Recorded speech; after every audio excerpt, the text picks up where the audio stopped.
Hello बच्चों, मैं परवीन डागर आज फिर आ गई हूँ आपके सामने क्रिया क्रिया लेकर क्रिया विषय लेकर। और क्रिया को बहुत बच्चे छोटी छोटी गलतियों पर अपने नंबर गंवा देते हैं। जैसे कि बच्चा खाना खा रहा है, ये हो गई सकर्मक। बच्चा खा रहा है, हम उसे 3 शब्द बताते हैं क्या किसको कर्म के आधार पर, तो बच्चा उसमें गड़बड़ कर देता है। पेड़ गिर गया तो बच्चा लिख देता है कि क्या गिर गया, पेड़, तो ये सकर्मक हो गई। ऐसी छोटी छोटी गलतियों से बच्चे नंबर गंवा देते हैं अपने।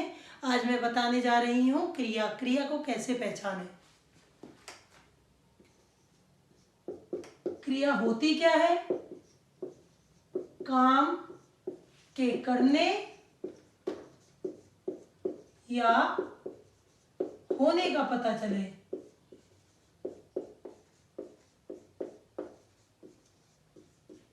उन शब्दों को हम क्रिया कहेंगे। अब क्रिया के कितने भेद होते हैं? क्रिया के होते हैं 2 भेद। बहुत बच्चे यहां पर जवाब देंगे, जवाब दीजिए। जवाब दिया होगा बच्चों ने सकर्मक और अकर्मक, जबकि नहीं, कर्म के आधार पर और रचना के आधार पर।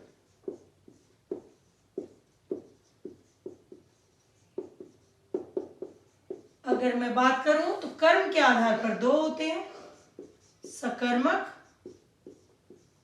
और अकर्मक। 2 भेद होते हैं। रचना के आधार पर होते हैं हमारे सरल क्रिया, संयुक्त क्रिया,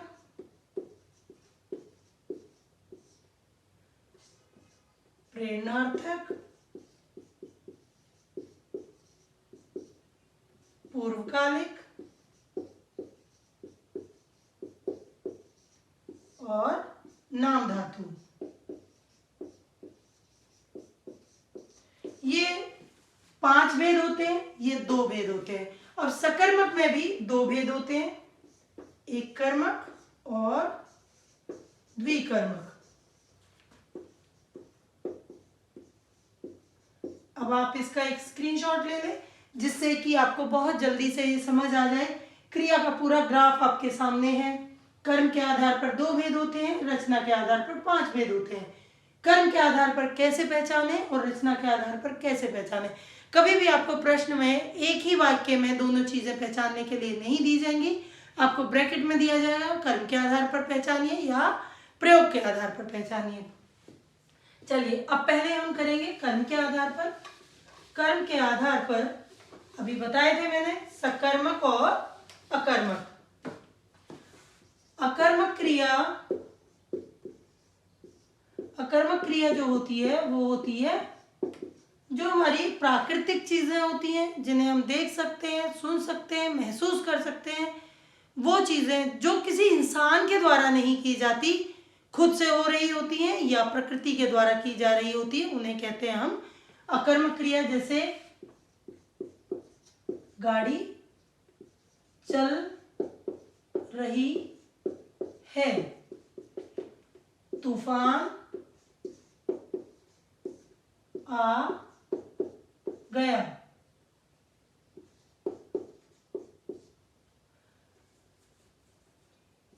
आंधी आ गई, फसल पक गई। इस तरह की जो क्रियाएं हैं, ये सभी अकर्मक क्रिया है। अब मैं सकर्मक के लिए आपको बताती हूं। सकर्मक में आपको क्या, किसे, किसको, 3 शब्दों से पता चलता है कि वे क्या, किसे, किसको। 3 शब्दों से हम क्वेश्चन करके, प्रश्न पूछकर सकर्मक क्रिया का पता लगाते हैं। जैसे शिक्षक पाठ पढ़ाते हैं। अब आप ये देखिए, शिक्षक तो हो गया कर्ता, यहां आपका कर्म होगा, यहां आपकी क्रिया होगी। वाक्य का जो क्रम है वो इसी तरह होता है। अधिकतर यहाँ कर्ता आता है, फिर कर्म आता है और फिर क्रिया आती है। जो सकर्म क्रिया वाक्य होगा वो हमेशा क्रम यही होगा। शिक्षक क्या पढ़ाते हैं? पाठ। रुचि खाना बनाती है। अब इसमें रुचि क्या बनाती है? खाना। बहुत आसानी से हमें उत्तर मिल रहा है, तो ये हो गई सकर्म क्रिया। इसी में रुचि भिखारी को खाना खिलाती है। ये अब रुचि किसको खाना खिलाती है? भिखारी को। रुचि भिखारी को क्या खिलाती है? खाना। अब इसमें दो प्रश्न बन गए, किसको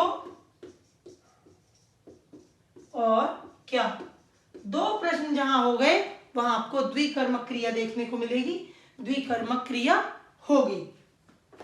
अकर्मक क्रिया में अब आप लगाकर देखिए, क्या किसे किसको। तीन शब्द बताए मैंने, क्या किसे किसको।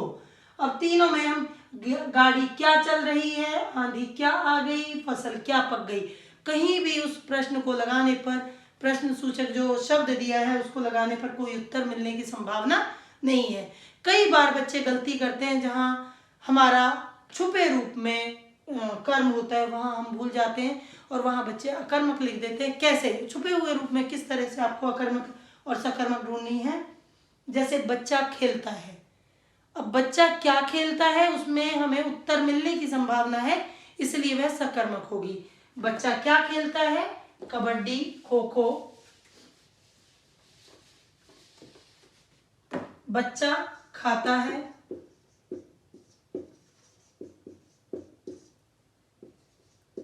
बच्चा क्या खाता है, यहां पर आपका क्वेश्चन बनता है, बच्चा क्या खाता है। अब बच्चा खाने में बर्गर, पिज्जा, दाल, चावल, रोटी, सब्जी, सभी इसमें उत्तर मिलने की संभावना है। और जहां संभावना होती है याद रखिए वहां भी सकर्मक क्रिया होती है। बच्चा खेलता है, बच्चा खाता है, बच्चा पढ़ता है, बच्चा लिखता है। जहां भी पढ़ना, लिखना, खाना, ये सभी सकर्मक क्रिया है। बच्चा उठता है वहां अकर्मक हो जाएगी। क्लियर? आप लोगों को समझ आ गया होगा। ये हो गई आपकी कर्म के आधार पर। अब मैं आपको पढ़ा देती हूँ रचना के आधार पर। रचना के आधार पर क्रिया सबसे पहले होती है सरल क्रिया। सरल क्रिया में जैसे कि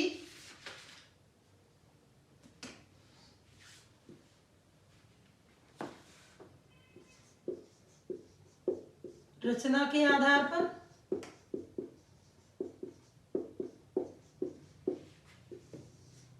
रचना के आधार पर मैं बात करूं तो सरल क्रिया, सरल में बच्चा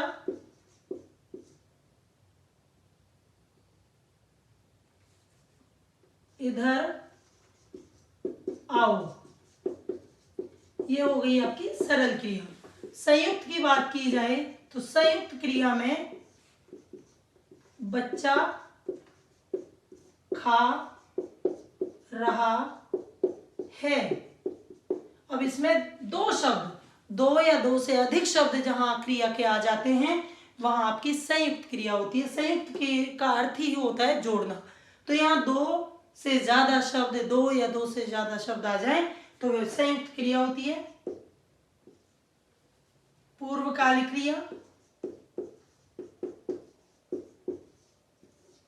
पूर्वकालिक में मैं घर जाकर तुम्हें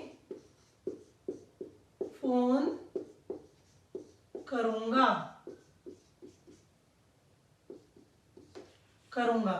तो ये मैं घर जाऊंगा पहले फिर फोन करूंगा, इसमें दो कार्य हो रहे हैं। पूर्वकालिक का अर्थ ही होता है पहले काल में पहले खत्म हो जाना फिर दूसरा कार्य शुरू होना। यानी बच्चा पहले घर पहुंचेगा फिर फोन करेगा। मैं बस में चढ़कर बात करूंगा, मैं बॉम्बे पहुंचकर तुम्हें बता दूंगा, यानी पहले बॉम्बे पहुंचेगा फिर बताएगा। इस तरह से जो दो कार्य हो रहे होते हैं तो वहां पूर्वकालिक क्रिया हो जाती है। और ये ध्यान रखना है, कई बार बच्चा सोकर उठ गया, सोकर उठ गया, कार्य दो हो रहे हैं लेकिन वहाँ संयुक्त क्रिया भी बनती है। लेकिन आपको किस तरह से ध्यान रखना है, जो संयुक्त क्रिया होती है वहाँ एक कार्य हो रहा होता है, लेकिन जो पूर्वकालिक क्रिया होती है वहाँ दो कार्य होते हैं। तो ये ध्यान रखना है।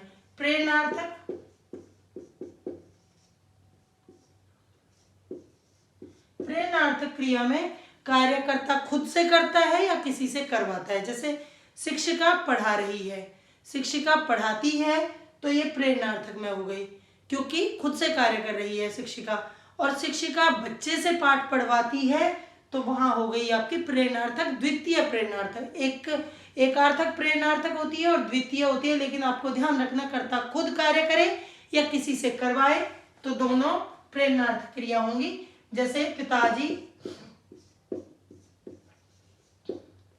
नौकर से गाड़ी धुलवाते हैं,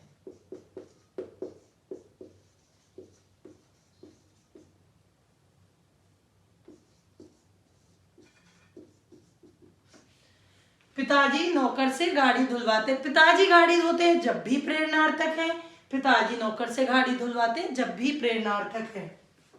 पांचवा है आपका नाम धातु।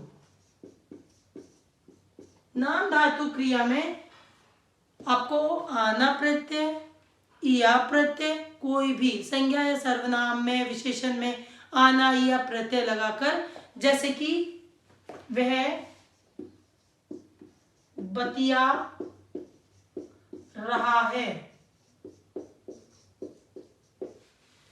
डाकुओं ने सारी जमीन हथियाली, हथियाना, बतियाना, जुतियाना, लतियाना, ये इस तरह से मिमियाना, अपनाना, कोई भी प्रत्यय लगकर संज्ञा सर्वनाम विशेषण क्रिया किसी पर भी प्रत्यय लगकर जब शब्द आए तो वो आपका हो जाता है। जैसे टनटनाना, झंझनाना, घबराना, ये सभी आपके किस क्रिया में आएंगे, नाम धातु में। जैसे कि अनुकरणवाची शब्द बोलते हैं टनटन, टनटन में आना प्रत्यय लग जाता है तो टनटनाना, झंझनाना, बतलाना, इस तरह से जो भी शब्द आएंगे वो आपके नाम धातु क्रिया में आ जाएंगे। अब क्रिया दोनों भेद मैंने आपको करा दिए हैं, कर्म के आधार पर और रचना के आधार पर। मुझे लगता है आपको समझ आ गया होगा। नहीं समझ आता है तो दोबारा से आप एक बार देख लें, जो चीज़ें आपकी छूट जाती हैं तो दोबारा में आपको क्लियर हो जाएंगी। नहीं भी क्लियर होती है तो आप मुझे मैसेज करें, मुझे कमेंट बॉक्स में लिख दें, मैं आपको दोबारा समझाऊंगी। धन्यवाद।